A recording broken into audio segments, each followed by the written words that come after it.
kayawyaw. Andito tayo ngayon. Gagawa po tayo ng isang problema. Joke. Gagawa po tayo ng isang solusyon sa problema about po sa aming kubeta. Oh my God. Dinadamay ko kayo sa problema namin sa kubeta namin. So, ipapakita ko po sa inyo kung anong nangyari sa aming kubeta. So, isasama ko kayo dito sa aming CR. Ayan po. Oh my God, baka makita nyo yung dapat makita. Ito po, may silbi po ito sa akin ngayon, sa aking gagawin, Kasi, ang nangyari po kasi, nasira po yung pinakabilog dito sa, nakita nyo po ito. Ito po. Di ba dito, meron po yan laman. So, yung bilog niya, nasira po siya. Ayan po. Ito po siya ngayon. Ito po yung nasira. So, ang gagawin ko po, lalagyan ko siya ng pamalit. Dahil, hindi na siya pwedeng pasukan. Gagawa ng, po siya, sira na talaga, nawarak na po. Wala po yung ulo. So, ang gagawin po natin, ito po. Bubutasan po natin itong pinakatakip. So, papakita ko po sa inyo kung paano. Okay?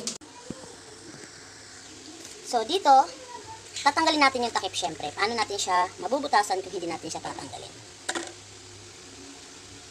So, ito po. Mabilis lang butasan. Wala pong kaproblema. Yan. Kasi kailangan po natin ipasok yung So, huwag naman masyado. So, sa ilang sandali lang po, ay ating bubuksan ang ating kubeta. Yung pinaka-box niya.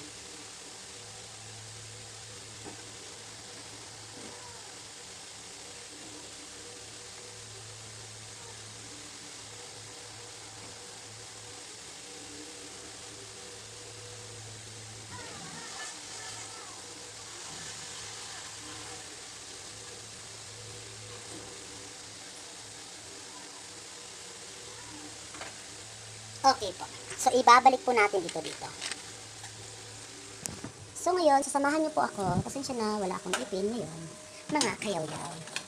Sasamahan niyo ako dito sa aking gagawin. Ayan po. Ayan po. Anong makamalaglag itong takip, nabasag pa siya. Ayan po siya. So, para tumigil po ito. Ito po yung pinutukoy ko. Para po tumigil yung, ito po. Kung nakikita niyo po yan, ipapasok po natin to. Pag nakaangat, para kasi tumigil yan, dapat nakaangat, nakalutang. Pag ito ay napuno. So ngayon tatanggalin natin. Malapit na po siyang mapuno. Di po ba? Antayin natin siyang mapuno ngayon.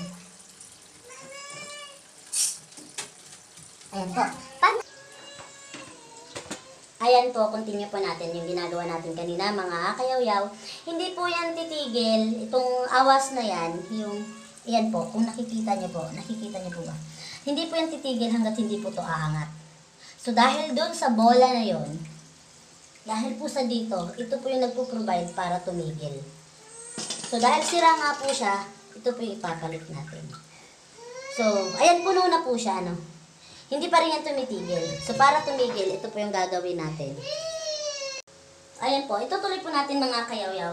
Ayan po, kung nakikita niyo po, hindi po siya tumitigil. Ayan po. Ayan po, hindi po siya tumitigil.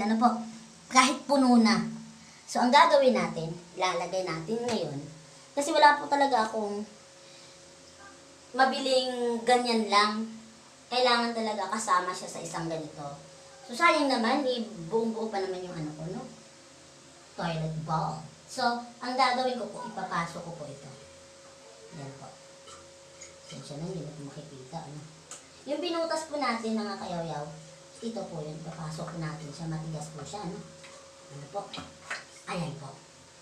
So, nakita niyo po, dahil nakalutang po ito, napipigil niya yung tubig, yung pag-andar dito. Nakita niyo po?